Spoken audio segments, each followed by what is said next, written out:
All right, so anyway, the one that I got from Amazon has nothing on here. But these have a little number, the C8417, and this is a unicell. And this is, you can see the difference. Look down here, look down here. So this is a more expensive filter, and I think it's gonna work better than these cheap ones I got from Amazon.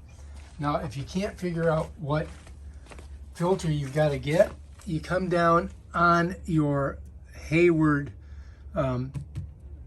label, and you're going to notice down here there's the model numbers.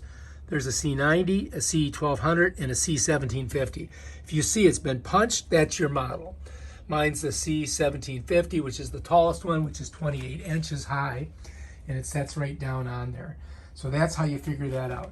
So if you don't know what your model is, it tells you all the, over here it tells you all the specs on it. You can take a screenshot of that and look at it. But to find out which one is yours, you come over here to the right-hand corner, and there should be a punch out on it. And you can see mine's clearly 1750.